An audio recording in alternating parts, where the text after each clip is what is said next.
My heart shattered when my long-distance girlfriend C cheated.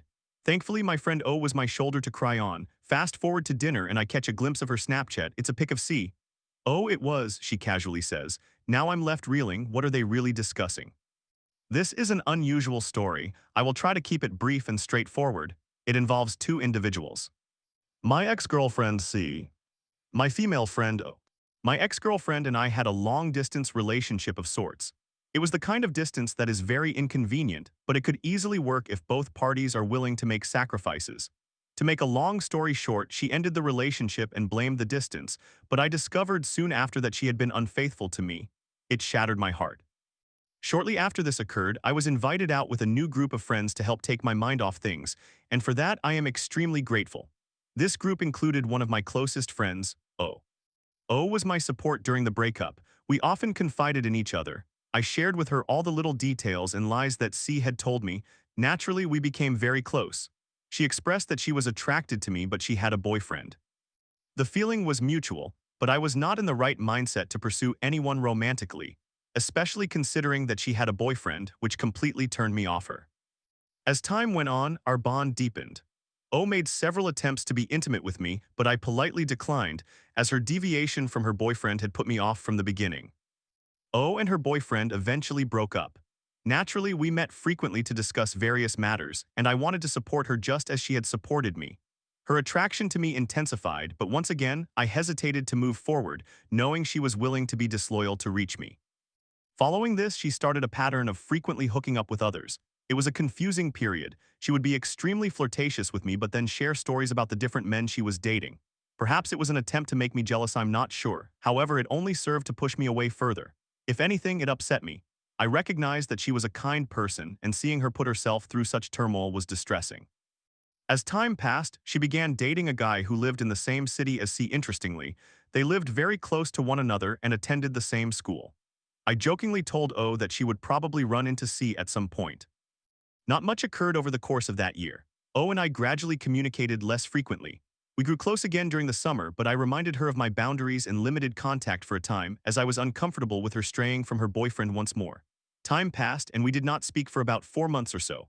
I had found peace in leading a quiet life, and O was also very content with her circumstances. She randomly messaged me at the beginning of this year and expressed that she missed having me in her life. I explained my reasons for not reaching out, stating that I felt it would be better for us to take a break from communicating. A couple of weeks later, her boyfriend ended their relationship. From how I described it, it might seem like my actions contributed, but that was not the case, and I still do not know the reasons behind their separation. We met for drinks to discuss matters, and she mentioned that she was moving to a place in the same city where all of her clients were now based. She found accommodation, and once she settled in more, we arranged for another catch-up session. We sat down to share dinner together but chose to sit side by side instead of across from one another. We were conversing and had pulled out our phones a few times to check for messages from family, etc. She opened a Snapchat on her phone, and I glanced down at the same moment and caught a glimpse of the message. It was a picture of someone who looked familiar. I laughed and said I did not mean to look at your phone, but that kind of reminded me of before I could finish saying see, she interjected. Oh, it was. This surprised me greatly. Although I want to say that I have moved on and stopped thinking about C, it reignited some old trauma and got me pondering. O could sense that I was not myself afterward, and we agreed to discuss it after we had finished eating. It turned out that O had messaged C regarding a work-related matter, which is perfectly fair. Since then, they have kept in contact. Ultimately, it is none of my business who O chooses as friends, and I hold no objection to her knowing C. However, when she indicated that they had discussed me, along with C and our past together, it unsettled me a bit, especially considering everything O had previously said about C. This took place about a week ago, and it has lingered in my mind ever since. Story 2. My boyfriend claimed he was in Ibiza with friends, but his mom let slip he was on a trip with another woman. I couldn't believe he'd do this to you, she said, so I trashed his apartment out of pure rage. Now I'm worried about his reaction when he returns. I am a 25-year-old female and have been in a relationship with my boyfriend, who is 27 years old, for 2 years. I have never had any doubts about our relationship. However, I do have a history of falling for the wrong men. My boyfriend owns a small restaurant and resides in an apartment directly above it. A few days ago, he mentioned that he was going on a trip with some of his friends because one of them recently got engaged. I inquired about their destination and the specifics of what they would be doing. Although I did not distrust him, I was genuinely curious. Unfortunately, his responses were vague and he quickly shifted the topic, only providing me with the names of a few of his college friends whom I had never met and stating that they were heading to Ibiza. He departed for the trip a few days ago, and the moment he walked out the door, I had an instinctive feeling that something was amiss. Since I had a good rapport with his mother, I called her. She asked how I was doing, and when I mentioned feeling a bit down and sad, she immediately reacted with anger. She expressed disbelief that he would do something like this to me, saying that she had attempted to stop him and told him he was making a substantial mistake. I gathered all the information I needed and concluded the phone call while maintaining my composure. As soon as I hung up the phone, I grabbed my keys and drove to his apartment since I had a spare key. I will not recount every detail of my actions, but I did cut up his bed sheets and expensive shirts, and I covered his walls, floor, and ceiling with whatever I could find in his refrigerator and cupboards. I contemplated damaging his electronics but worried that could have legal consequences. I turned off the lights and left. He has been gone for 3 days and will not return for another week. This morning, I asked a mutual friend of ours who works at my boyfriend's restaurant to come check the damage and see if we could repair anything before my boyfriend returns, as I do feel somewhat guilty for ruining the place. The friend agreed, and we met up at the restaurant before his shift began. When he opened the door and switched on the light in the hallway, he froze. He walked through the apartment in silence, simply staring with his mouth agape at the destruction. He turned to me and asked if I had done all of this alone, to which I nodded.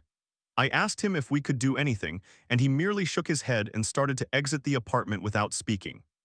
I am concerned about how my boyfriend will react when he returns from his trip, and even though I feel remorse for destroying his entire apartment, part of me also wants to laugh. Edit, I feel the need to clarify some things, including additional context. 1. I did not simply assume he was cheating on me and go overboard. His mother explicitly admitted he was on a trip with another woman, and the way she described her leads me to believe it is his ex, although it ultimately does not matter to me who it is. 2. Contrary to what some are saying in the comments, I do not have anger issues. I have experienced pent-up anger towards him due to the difficulties he has put me through. I will not provide details, but I will mention that within a year of our relationship, I became pregnant, and he did not want the baby, while I definitely did. Since I was unable to afford to raise a child on my own, I asked him to cover the cost of the abortion, to which he flung money at me in front of his entire restaurant. Before someone questions why I did not leave earlier, I was financially reliant on him after losing my job due to an accident and thought I could do my best to make things work because of everything he had done for me. However, the infidelity was the final straw that broke the camel's back.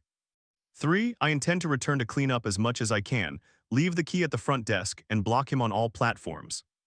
Edit 2. I do know for certain. I am not a violent person and have never behaved violently toward him or anyone else.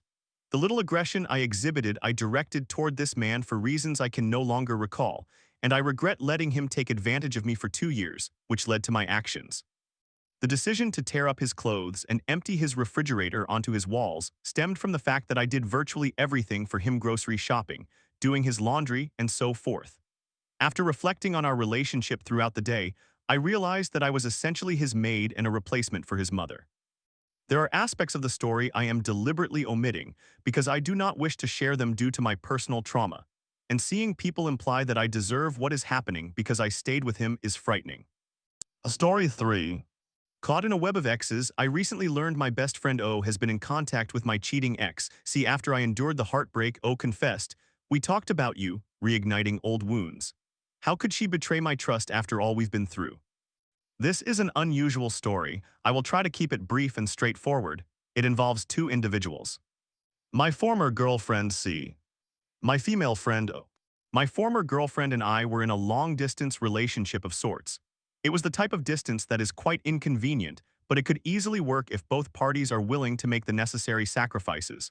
To summarize, she ended our relationship and cited the distance as the reason, but I later discovered that she had been unfaithful. This devastated me. Shortly after this event, I was invited to socialize with a new group of friends to take my mind off things, which I am extremely grateful for. This group included one of my closest friends, O.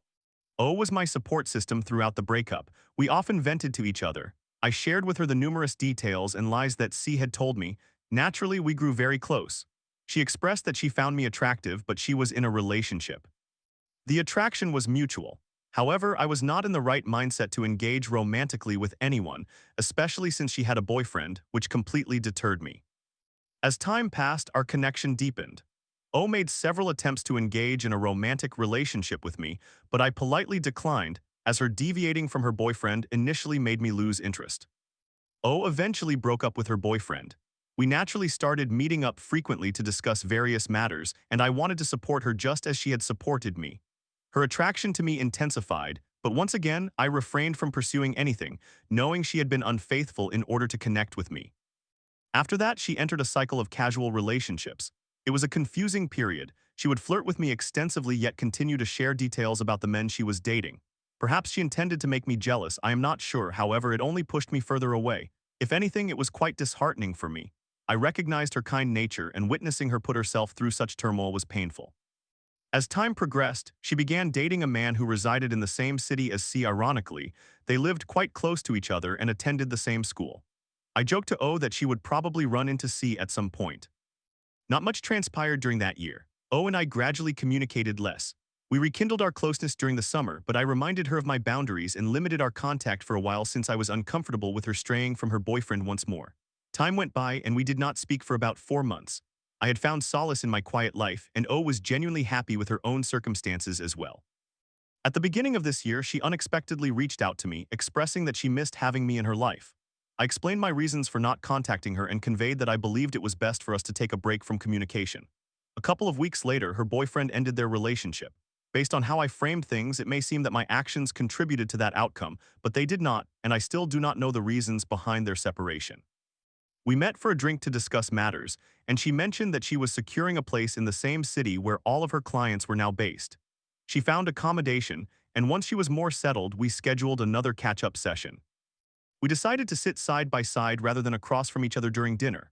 While chatting, we occasionally checked our phones to see if family members had messaged us. She opened a Snapchat on her phone, and I glanced over at a similar time, which allowed me to catch a glimpse of the message. It was a picture of someone who looked familiar. I laughed and remarked that I did not intend to look at her phone, but it reminded me of someone, and before I could say see, she interjected, "Oh, it was." This genuinely surprised me. As much as I would like to claim that I had moved on and ceased thinking about C, it reignited some unresolved emotions and caused me to reflect. O noticed that I was not myself after that, and we agreed to discuss it further after finishing our meal. It turned out that O had contacted C regarding a work-related matter, which is understandable. Since then, they have continued to communicate. Ultimately, it is none of my business whom O chooses to befriend, and I have no objections to her knowing C. However, when she mentioned that they had been discussing me as well as C and my past relationship, it unsettled me somewhat, especially after everything O had previously said about C. It is simply a puzzling situation that has lingered in my mind. Story 4. After finding my boyfriend's broken phone, I stumbled on emails to escorts and discovered he'd been contacting them since 2020, years before we even met. I was just making fun of them, he claimed, but he wasn't fooling anyone. I broke up with him one day before our anniversary. Did he really think I'd marry a cheater? My boyfriend and I are both living abroad and met at a previous workplace.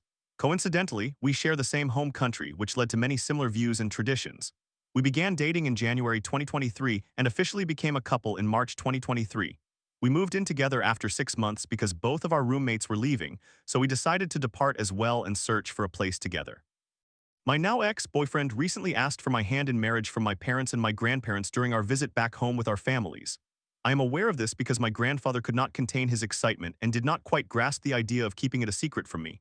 Thus, I knew he had plans to propose. He is religious while I am not. However, he believes it is essential to marry in the eyes of God. He is an evangelical Christian. I have never been particularly enthusiastic about the idea of marriage, but I genuinely believed he was the right person for me and was willing to consider it, as I understood it was significant to him if he were to propose. Now fast forward to 2 weeks ago. Did I mention that we have a dog together? On that Wednesday, he was picking up our dog from the daycare and I noticed his broken phone lying in our room. I am not proud to admit that I looked through it, as I usually do not engage in such behavior, but I sensed something was not right. Upon examining his phone, I discovered several emails addressed to escorts in the country where we live. I also found one transaction for an application I had never encountered before in his app store, and it became clear that he had downloaded 3 live webcam applications and made a payment on one of them while I was asleep. He accepted responsibility for the webcam issue, but regarding the escort emails, even though the messages were sometimes months apart, he claimed he was communicating on behalf of a friend. I did not believe him, so I provided him with multiple chances to confess the truth. He did not. The next day, I uncovered more evidence and confronted him again. His story changed again, stating that sometimes he merely enjoys making fun of these escorts when he sees their advertisements. I do not know about you, but typically I do not come across such adverts unless I am visiting questionable websites. I again gave him another opportunity to admit the truth, but he was unsuccessful. On Friday, I reassured myself that if this was everything, I would eventually be able to overcome it as long as he was willing to work on the issues and take responsibility for his actions. He asserted that he did. On Saturday morning, I went through that phone once more and discovered that he had been in contact with escorts throughout our entire relationship. He began this activity during the COVID-19 pandemic in 2020, long before he met me in 2023, and simply never stopped. The phone I examined he only used for 6 months out of the 2 years we spent together, so I can only imagine what I would have found on his previous phone that he misplaced. I found phone calls made on nights he was out with friends to escorts in that area. I could trace the number back to her escort profile. She was Colombian, indicating a clear intention to cheat. She did not answer. He made 2 attempts, so it could not be clearer than this. On another night he was out, there was also a transaction for a Colombian woman aged 70, and he claimed he purchased 5 grams to roll a joint. He also searched for glory holes in this country. I just feel disgusted. He insisted that I was not permitted to talk to my parents because they would despise him forever if we decided to work things out. I did inform my parents on Sunday because I am very close to them via FaceTime, and they were utterly shocked. He has always been the first to judge cheaters, yet he has been engaging in this behavior for years. Even during a holiday in Athens, he mentioned he could not sleep well there. Now I realize why, because he spent the entire night searching for escorts and brothels nearby while I was asleep beside him. I ended the relationship on Sunday, just one day before our 2-year anniversary. I got tested immediately on Monday, and while my blood results came back negative, I am still awaiting the results of the other tests. He claims he never actually followed through with anything and just viewed it as pornography, but he clearly has a problem. There is so much free pornography available. Why on earth would anyone engage in this behavior if they are merely looking at it as pornography? So yes, I hope you found my life trauma entertaining. Story 5. My boyfriend of 2 years tried to convince me he only messaged escorts for his friend. After digging into his phone, I found messages dating back to 2020. The morning before our anniversary, I ended it. You can't tell your parents, they'll hate me. What else was he hiding? My boyfriend and I are both living abroad and met at a previous workplace. Coincidentally, we come from the same home country, so we share a lot of similar views and traditions. We began dating in January 2023 and became a couple in March 2023. After 6 months, we moved in together because both of our roommates were moving out, so we decided to leave as well and find a place together. My now ex-boyfriend recently asked for my hand in marriage from my parents and my grandparents while we were visiting our families back home. I learned this because my grandfather could not contain his excitement and did not quite grasp the idea of keeping it a secret from me. Therefore, I knew he had plans to propose. He is religious while I am not. However, he considers it important to marry in the eyes of God. He is an evangelical Christian. I was never particularly enthusiastic about the concept of marriage, but I honestly believed he was my person and was willing to consider this because I understood it was significant to him if he were to propose. Now fast forward to 2 weeks ago. Did I mention we have a dog together? On Wednesday, he was picking up our dog from doggy daycare and I noticed his broken phone lying in our room. I am not proud to admit that I looked through it because I usually refrain from such actions, but I felt something was amiss in my gut. I examined his phone and discovered several emails to escorts in the country where we reside. I also found a transaction for an application I had never seen before in his app store, and it turns out he had downloaded 3 live webcam applications and paid for one of them while I was asleep. He took responsibility for the webcam issue, but he claimed that the escort emails, although some were months apart, were for a friend. I did not believe him, so I provided him with multiple opportunities to tell me the truth. He did not. The next day, I uncovered more evidence, confronted him again, and his story shifted. He claimed that sometimes he just enjoys making fun of these escorts when he comes across their advertisements. I do not know about you, but I typically do not encounter such ads unless I am on inappropriate websites. I again offered him the opportunity to admit to his actions, but he was unsuccessful. On Friday, I reassured myself that if this was all there was to it, I could eventually move on, provided he was willing to address the issues and take responsibility for his actions. He asserted that he had. On Saturday morning, I reviewed his phone again and discovered that he had been contacting escorts throughout the entirety of our relationship. He began doing so during the coronavirus pandemic in 2020, well before we met in 2023, and simply never stopped.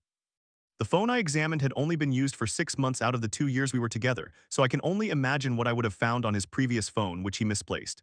I found phone calls to escorts in that area on the nights he was out with friends, and I traced the number back to her escort profile. She was Colombian, indicating a clear intention to cheat. She did not answer. He made 2 attempts, so it could not be more obvious. On another night out, there was also a transaction with a Colombian woman who was 70 years old. He claimed he purchased 5 grams to roll a joint. He also looked for glory holes in this country. I just feel disgusting. He informed me that I was not allowed to talk to my parents because they would despise him forever if we chose to work things out. I decided to tell my parents on Sunday because I am very close with them over FaceTime and they were absolutely stunned. He is the first person to judge cheaters, yet he has been doing this for years. Even when we were on vacation in Athens, he claimed he could not sleep well there. Now I understand why. He spent the entire night searching for escorts and brothels nearby while I slept next to him. I broke up with him on Sunday, one day before our 2-year anniversary. I got tested immediately on Monday. My blood came back negative and I am still waiting for the other test results. He claims he never actually followed through with it and just viewed it as pornography, but he clearly has a problem. There is so much free porn available. Why on earth would anyone do this if they are merely viewing it as pornography? So yes, I hope you found my life trauma entertaining.